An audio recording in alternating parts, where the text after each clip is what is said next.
I then began to build my identity and my life on that false reality. Right. When the real reality is that I was always loved. I'm always whole.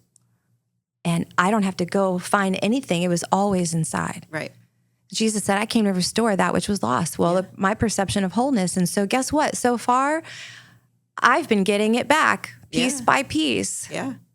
Experiencing a reconnection to my body through yoga. Yeah. Experiencing an understanding of how sound is so beautiful and it's carrying the message of God to ourselves or the message of, the world. Yeah. The sound is powerful.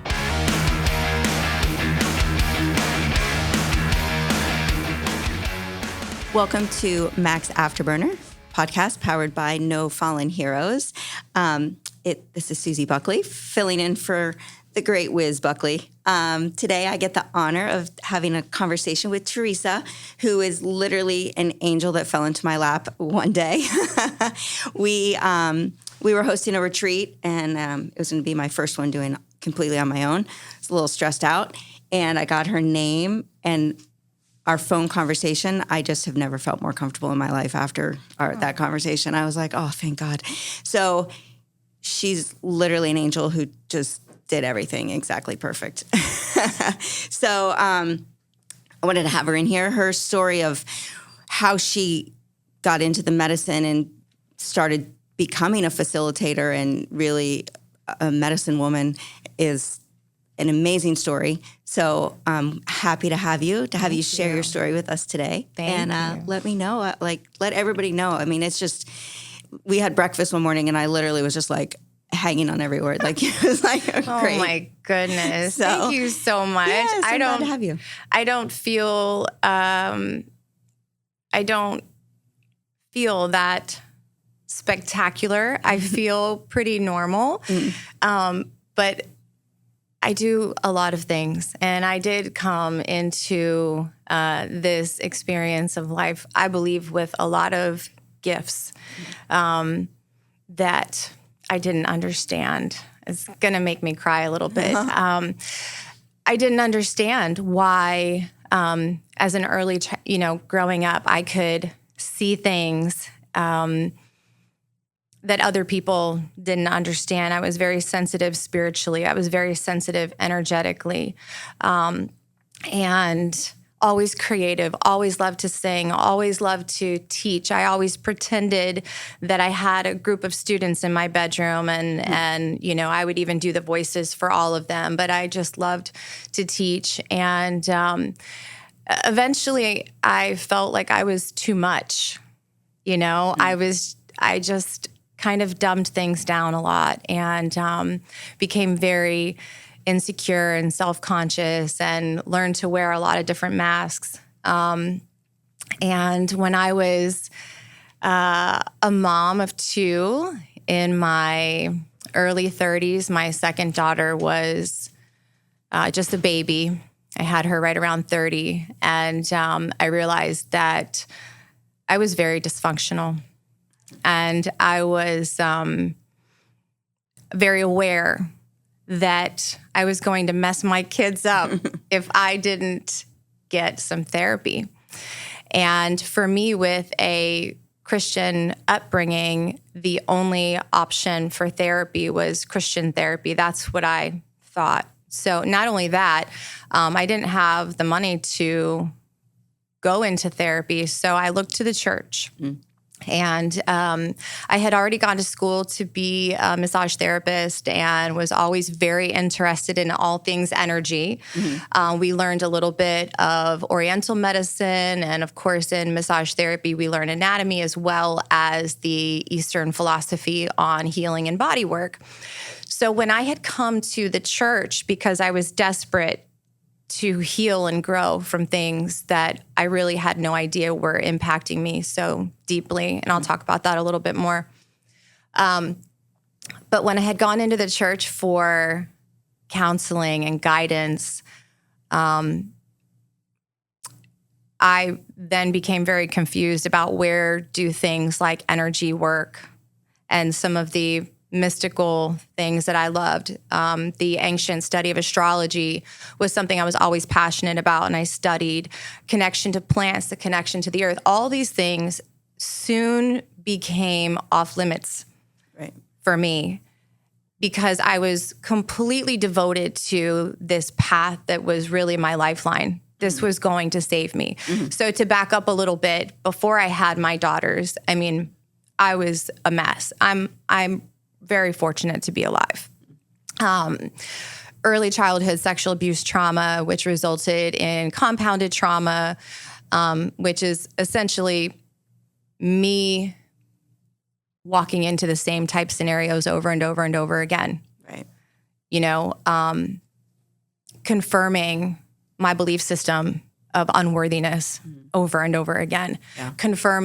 Affirming my belief system of, you know, I believed God had made a mistake with me and that I must have been God's one mistake.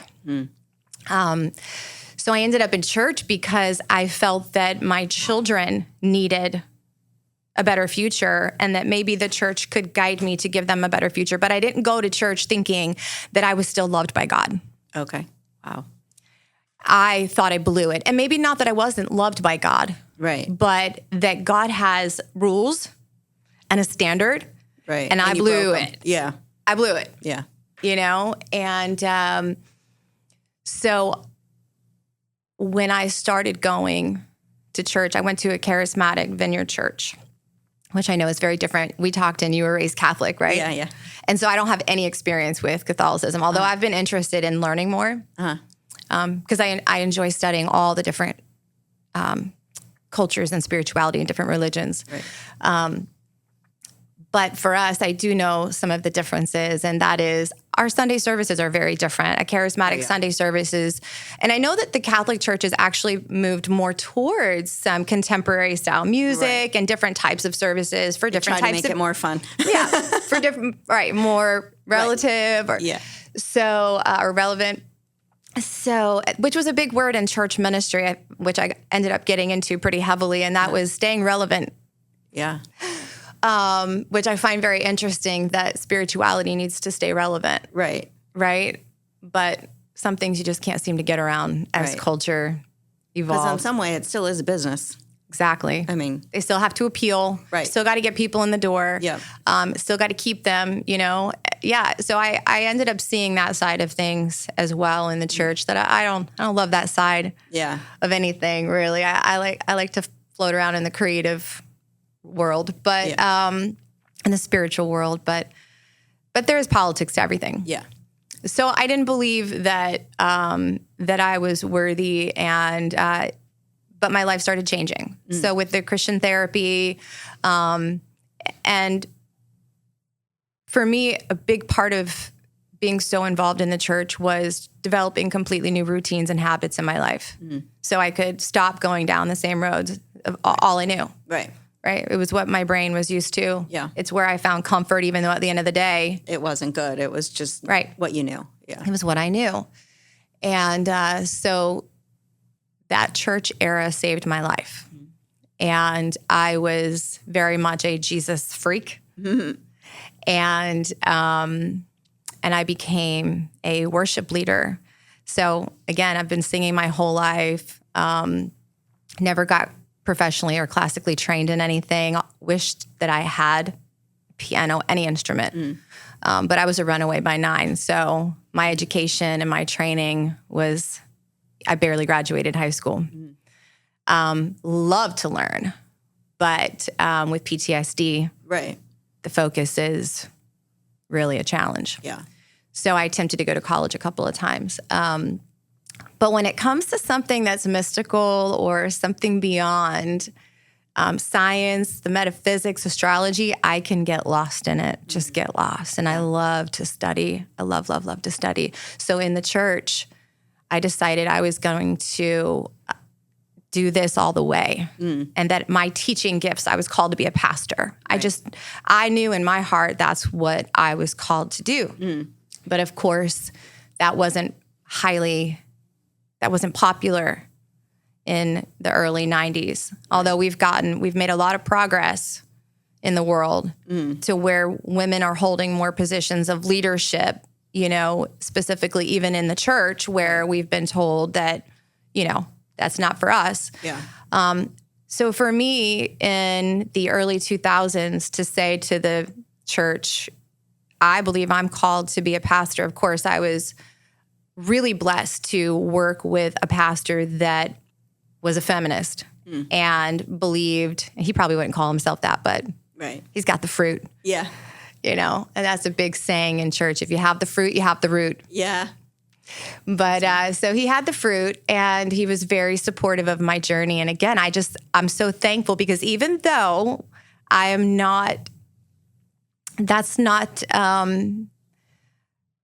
I've come out of the church now with my gifts and talents, and we'll talk about that with medicine work. But it was just a huge, important season of my life and the training that I got to be where I'm at today, to be able to have conversations with people even about things like astrology and plant medicine that have the Christian background and have the ideas that these things are not for us, right? Because as I was saying a few minutes ago, when I went to school for massage therapy and learned energy work, this was part of my job. This was part of what I do. But as soon as I started hearing from others, well, don't do this. Oh, chakras, that's a new age term, not for us.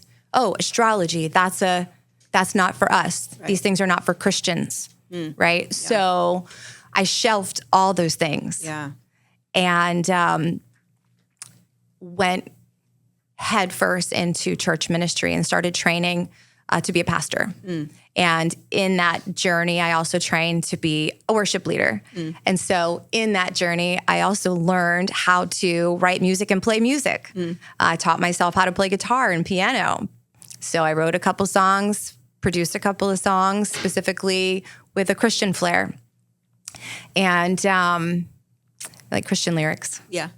And I eventually was ordained as a minister and appointed as the pastor and executive director over a women's nonprofit that was a Christian-based nonprofit that happened in 2017.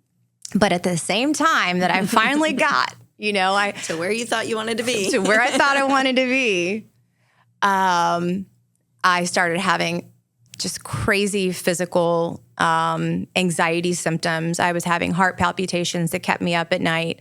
My weight was something that no matter how much I worked out and how fit I tried to be, I did all the things. I was a gym rat for years, forever.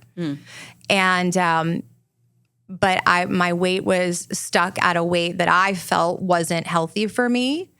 But I just started to accept, well, maybe this is just what happens in your late 30s after 3 children. We'll just accept it. My goal is to love myself anyways, right? And I still believe that. Yeah. Love yourself on the way to where you're going. Right? Rather than beat yourself up for where you're at and try to get somewhere else. It doesn't work. Right. Like that. That's a good way to put it. Yeah. Love yourself for where you're going. Love yourself where you're at on the way to where you're going. Yep. I can see myself now. I can envision myself with a 6-pack of abs. I'm almost there. I can envision myself with a 6-pack of abs, but still love and appreciate exactly where I'm at. Right. And have no shame in my body where it's at right now. Yeah. On that note, however, since 2017 and taking my earth medicine journey, I have lost lots of weight. Oh, yeah. But in 2017, I was considered technically obese by the medical. I think it was about 180 pounds, and I'm 5'5.5". But the anxiety was really what I didn't understand because my mother has clinical anxiety, and I honestly looked down on it at one point in my life. That's for the weak. And it's an excuse. And I don't make excuses, right? Yeah. That's just the way I thought about myself. So I refused to see it as anxiety, but I had all the symptoms. Yeah. So I ended up in the doctor's office and also incredible fatigue, and body pain, and emotional irregulation. And I ended up in the doctor and found out I had an autoimmune that affected my thyroid, which many women do, and that's Hashimoto's. Yeah. And I was very fortunate to have a doctor that wanted to approach it as naturally as possible using bioidentical pharmaceuticals and hormones to help balance my pituitary and armor thyroid to regulate the thyroid hormone, as well as some progesterone and testosterone. Anyhow, also Xanax. Yeah. And I thought, I know what they say about this, but it's helping me right now. Right. And it did. And the doctor said in 6 months, you'll feel a lot better, but you have to take these medicines forever. Yeah. And I'm a rebel. So I was like, yeah, I don't believe that. Yeah. But at the same time, I also know that this has made me functional and made me nice again. And I like who I am right now. And so I can't imagine not having the option of taking these medicines. I was thankful for that too. Yeah. But I was prescribed 1 milligram of Xanax 3 times a day. Wow. Now, mind you, I didn't know I didn't do my homework on it. I was just happy something made me feel better. Right. Till I had a friend who has been addicted to, and I don't say addicted, she's prescribed in her 30s and she's now almost 60 and takes it as prescribed. Right. But the prescription has had to increase over time because you do develop tolerance. Right. And then when your anxiety levels are just pushed a little bit more than normal, what do you do then? Right. You have to take more. Right. And you don't learn how to cope with it, or you don't learn the what to do. And then if you want to get off of it and you've been on that long, how do you stop? Exactly. Yeah. And that's where there's so much fear because the withdrawals are no joke and life keeps going. Right. So to tell yourself, I'm going to do this, I'm going to taper, and then a bad day happens, right? And so my friend called me and just said, I know that you're taking this. I know it's helping, but I've been struggling and I've wanted to get off. And I need you to know how serious it is when you want to get off. So 6 months after taking all the medicines as prescribed and I felt great and I was a new person, I went to work one day about an hour from where I live and I didn't take my Xanax. I felt great. But by that afternoon, I was having twitches and all kinds and I didn't know. So I went to the doctor and he says, oh, you can't do that. You can't just not take it. I said, but I feel better. He says, no. You have to taper very slowly off of this. I said, all right, well, I'm going to do it.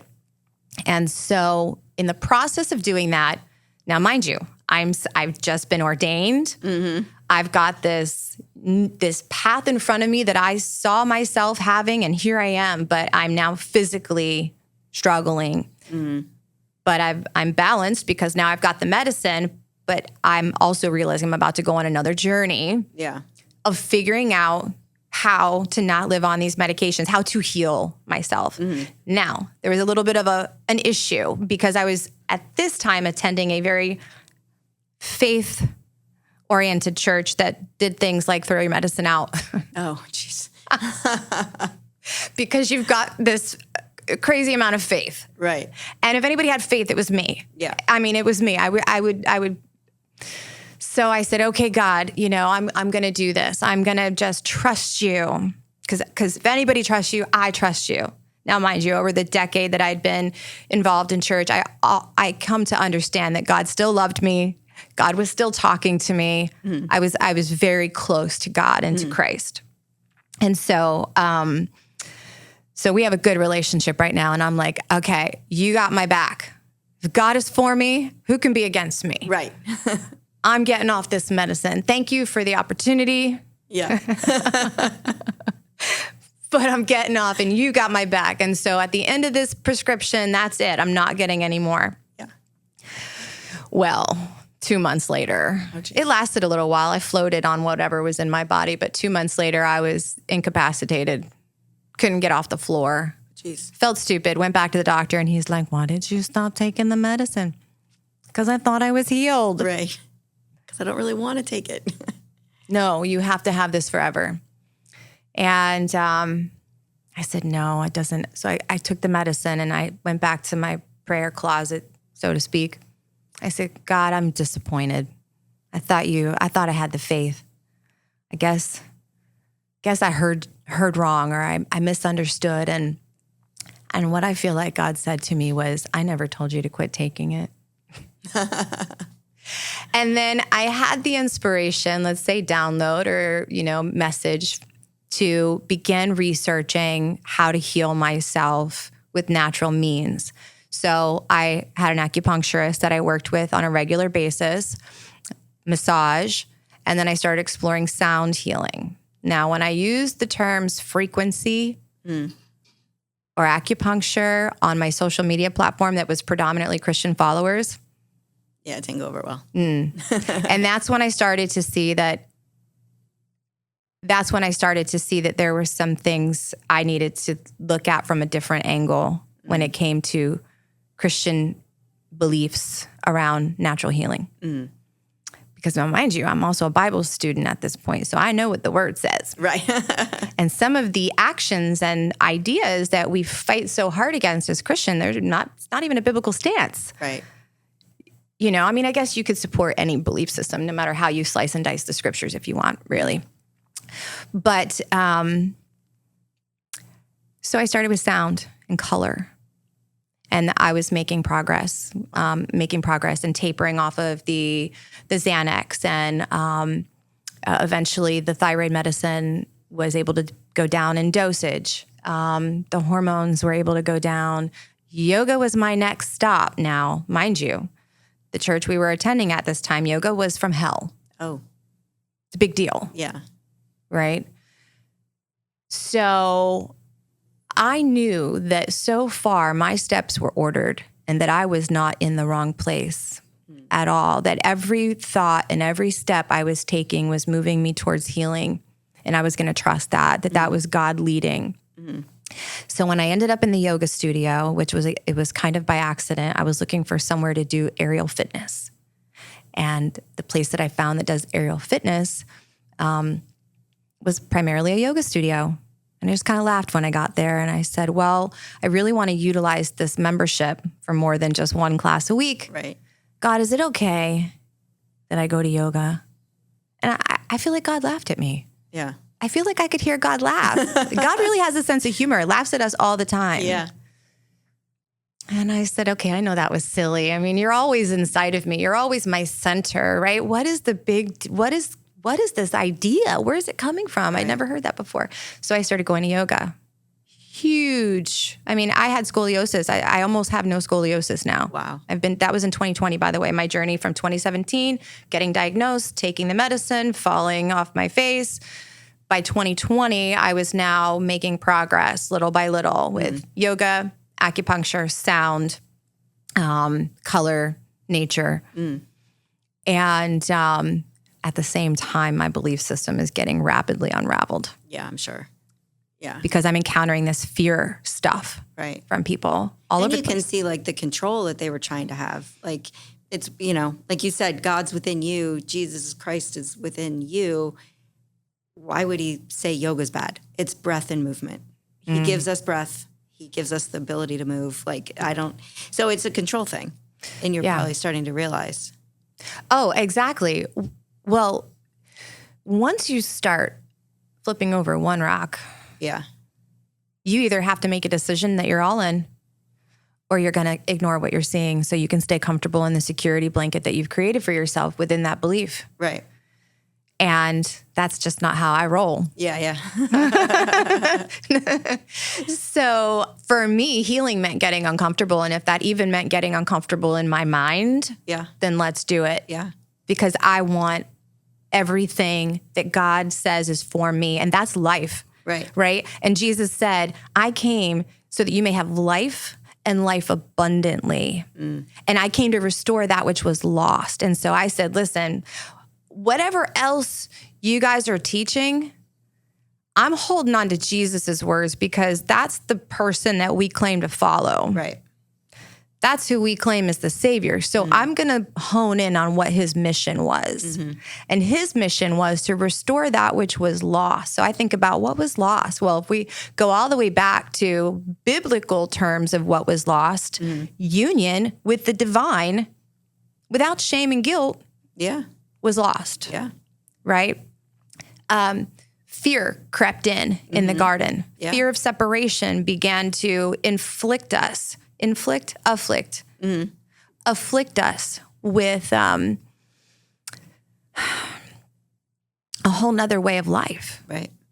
doing life from a place of fear is completely different than experiencing life from a place of wholeness. And Jesus said, I came to restore that which was lost. I believe that is our perception of wholeness. Right. Not that we are not whole, because nothing can be separated from God. Right. Nothing can be separated from God's love. Mm-hmm.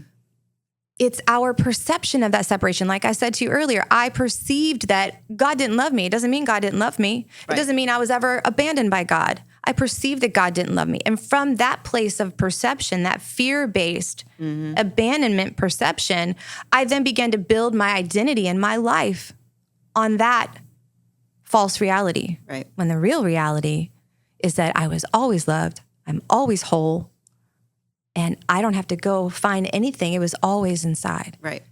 Jesus said, I came to restore that which was lost. Well, my perception of wholeness. And so guess what? So far, I've been getting it back piece by piece. Yeah.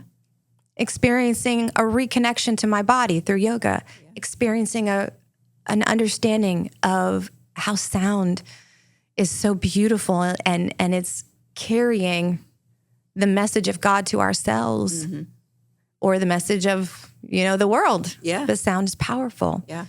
And so I then realized that I wanted to explore cannabis.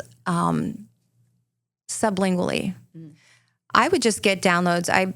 I refer to that gift as claircognizant. It's where you have a knowing about something and it just came from seemingly nowhere. And we could say that's a part of intuition, but intuition expresses itself in many different ways. Right. Some people say this, all the clairs, right? Clairvoyance, clairaudience. And those are a handful of ways we experience intuition. But claircognizant is that download, that knowing, that wisdom that just kind of comes in. And I've had that and I've learned to listen to it, follow it, and trust it. And so it's led me to what other people would think were wild places, but for me, it's home. Right, it's right where you're supposed to be. It's home. Yeah. And so I explored cannabis sublingually, and within 4 to 6 months of taking microdosing cannabis sublingually, I was off all medications. So now, of course, it's a combination of, it's a lifestyle change. Right. Complete lifestyle change. Yeah. But I'm now having my entire Christian platform, including the board. Yeah. That I just was appointed to. Yeah. Every one of them bailed. I bet. This path is too new age for us, and that's not what this organization is all about. What? Yeah. I mean, everything that I thought I wanted and worked for is now crumbling, it feels like. Yeah. But I'm healing. Right. So let it go. Yeah. Let it go. Yeah. Let it go. It was not for you. Yeah. In the long run. Yeah. And it was hard. And that led me to a season of, emotional challenge, feeling, I don't want to say abandoned, because I understand, I see things energetically. And when you change, when your energetic field changes, what you that's change. Right. What you attract, what you repel, it's all going to change. Yeah. So I have so much grace for everybody that's not, deeply connected to my life anymore. I understand we're all on our own journeys at our own time. And I don't try to force my knowledge into anyone's lives or tell them that they're wrong. Right. At first, I wanted to scream it from the rooftops. Yeah. Hell is a fear-based doctrine. Yeah, yeah. It came from the political powers to keep you in line. Yeah, yeah. I wanted to yell it from the rooftop. God is not only a man. Right. Or God is not a man, but God is not only a father. What? Yeah. God is... Now, in Catholicism, you have a closer connection to the divine feminine through the Mary. Right. The exonerating Mary, where we don't, that's very much a no-no in Protestant branches of Christianity. And so that was kind of the next part of my journey, that I started to realize that I could ask all those questions that I had stuffed for so many years. Like, well, what about the mom, God? Right. How come everything's so focused on healing the father's heart, the heart of the father, but I want to know the heart of the mother. And so I started asking about God as the expression of mom. And whoever was still hanging on to their connection with me from that, they were gone. I mean, every rock I turned over, a whole nother group of people were like, nope, she just crossed that. Yeah, that was my breaking point. Then when I started making friends with people that identified as witches and pagans and medicine women, people in the church would say, is it ministry? Are you trying to reach them? I was like, no, honey, I'm trying to learn. Yeah. What? Oh, I'm trying to learn because I realized that even the Bible says, don't forsake the ancient path. And so many,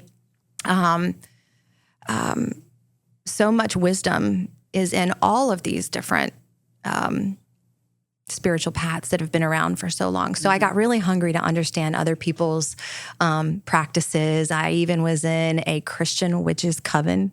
Oh, wow. For 6 months to learn. Wow. To learn. Yeah. And I showed up every week for our lessons, and it was an amazing time. And around the same time, and this is where I'll bring you into plant medicine. Or to ceremonial medicine. Around the same time that I was in that coven, I started having some issues where I hadn't lost all the weight, by the way. I'd started losing weight, and my thyroid blood work was checking out. My hormones were checking out. But at this point, something weird started happening, and I started having strange pain. I swelled up for about 10 pounds. Wow. And something was going on. And I went to the doctor, and they were just kind of loose about it. Well, we'll take your blood. Blood came back. Something's wrong with the liver and the gallbladder. Anyhow, long story short, they told me that I was going to have to go get my gallbladder taken out. But I had a little business card of a medicine woman that I had been kind of avoiding. She'd been inviting me to moon circles for a while, and I wasn't sure if I was ready for that. Yeah. And something told me that I needed to go see her. Yeah. And that was my initiation into earth medicine as I understand it now, ceremonial medicine. Yeah. And it was nervous. I mean, I was nervous.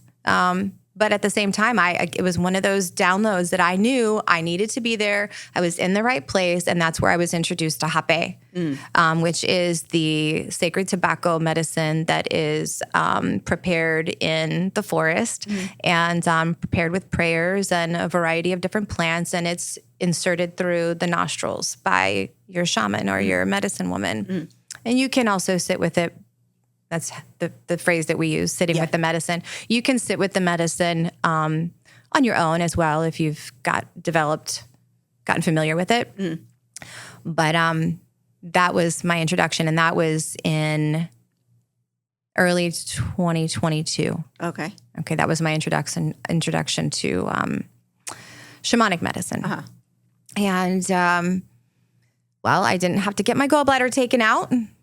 I did decide to go vegetarian at that point mainly because I wanted to eat very gently for my liver. Right. But then a whole nother level of health exploded for me after I started participating in medicine ceremony and sitting with hape and going vegetarian. So probably lost another 30 pounds. I have perfect blood work now, and I haven't stopped working with the medicine since. Yeah. And in the middle of all of this, between 2020 and 2023, I was finishing my first book, which is called Unraveled: From Trauma to Transformation. And it started off as my Jesus story. But as I was unraveling so fast, and my belief system was evolving so fast, my language around what that meant was changing. Yeah. And I was like, oh no. I was like, I originally thought this book was for all my Christian brothers and sisters, but now, I mean, I don't know who this is for, maybe for me, but I was writing about my experiences of being unraveled. Yeah. And so once I sat in a psilocybin ceremony, talk about unraveled. Yeah. It's just incredible what you can experience with hallucinogenic medicine when it's done right. And even with hape is not, it doesn't really activate the DMT, but incredibly healing. So I was asked to co-facilitate a ceremony about 2 years, a year and a half after I started participating. And I was asked to play music. Now, you're on the medicine. Yeah. You're in Chuma, which is another world. Yeah. It's the other world. It's the real world. Yeah. You are on the medicine and you're going to play an instrument. And I thought, well, worst case scenario, I don't. I'll try. And that's when I realized I really was home. Yeah. I was really home. Yeah. That everything that I had ever done, experienced, gone through, and learned was coming to this fullness in ceremony with my guitar in my hand. And honestly, I couldn't even tell if I was playing more than one string. But we all think it sounded good. I couldn't really remember words, but I had sounds. Yeah. Remember sound. And I just let go and went with it. And that ceremony really kind of freaked me out in a good way because I feel like I channeled maybe an ancient part of my soul. And of course, I've been studying reincarnation, which also was a no-no. Right. Yeah. But it's biblical. Yeah. But I've been studying that. So the belief of, having come here with experiences already, I do believe that. Yeah. And now it makes so much sense. It makes so much sense why I have so many things that feel like home. Right. And why my whole life, I'm 46. And my whole life I've been looking for a lane, but I couldn't pick one. Right. And I wasn't supposed to. Yeah. And now, for the first time in my life, doing what I'm doing, working with ceremonial medicine, and writing is still my passion. I'm working on my next book about the goddess. Yeah. But working with my passion and working in ceremonial space is, I want to spend the rest of my life connecting with nature and connecting people back to the heart of God through nature. And doing what Jesus said. Yeah. Restoring that which was lost. Yeah. And think about your full circle in the sense that you went into the therapy in the church because you wanted your kids to have a better life and a better way of handling life. And now look at what you're teaching them. Way more than you could have taught them with the church even. You know what I mean? Because you're living your fullest potential, like who you really are, your true self, and you're showing them to trust yourself and to follow what you truly, feel. 1000%. So what you're giving them, they talk about in the medicine how it can break generational traumas and it can break whatever. You're breaking the cycle. You broke the generational trauma for your children, which is amazing. Thank you. Yeah. And it's so true. Energetically speaking, when we have a breakthrough, and the medicine can enable somebody to have a really deep breakthrough, and on a scientific angle here with the medicine, we know through research that hallucinogenic therapy can help to tap into the subconscious patterns and programs in the mind that are really responsible for all of the subconscious behaviors. Right? Which are the anxieties, which lead to the habits that are really all about coping. That's all any of us are trying to do is cope. Right. And we're just doing it in the best way we know how. Right. And once the brain has been given a comfortable path to what it thinks is coping over and over and over again, it's almost impossible to break that. Right. So the medicine or the hallucinogenic experience can go into those subconscious patterns and break open, literally reboot the brain. Yep. So I've heard people say, a decade of therapy is doing that, rewiring your brain. And so going in the right intention, again, it's all about, and we've talked about this before, set and setting, intention. I personally wouldn't want to work with the medicine outside of ceremonial. Right. It's just not, I just have so much fun being close to the earth. Yeah. And to me, that feels like home. Yeah. But I do know that as we are trying to make it more attainable for everyday people. I know it's such a hard, like Matt and I were talking about this, it's such a hard line because there's the spiritual side and then there's the scientific side. And the scientific side is saying it can regrow pathways, it can help with concussions, it can help with, there's so many things that it could help cure.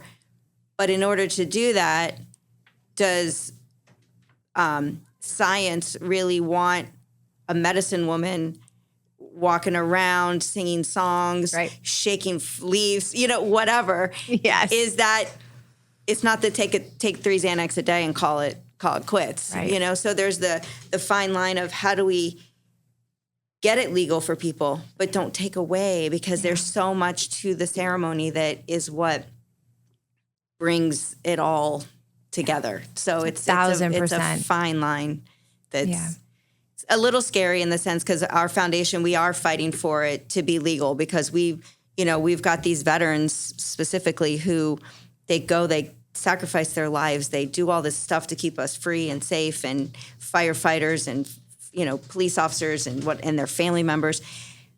How do we help them heal from what they've incurred serving us? But how do we not take the spiritual part away? So it's a fine line. Yeah. It's hard to cross, but Yeah, the thought that comes to my mind is more publicity around the ceremony, yeah, more conversation. yeah, Because if people understand the dynamics, and also that it's not a specific faith, right? Mm-hmm. That was a big deal for me. Coming in with somebody with a very strong Christian background, which obviously it was already being worked over. right, But I still had some fear of getting involved in the wrong thing or getting involved in the wrong spirit, which that's a whole nother podcast to talk about what I have found and how it relates to, Christianity. But most people are influenced in this country by some form of Christian beliefs, whether they know it or not.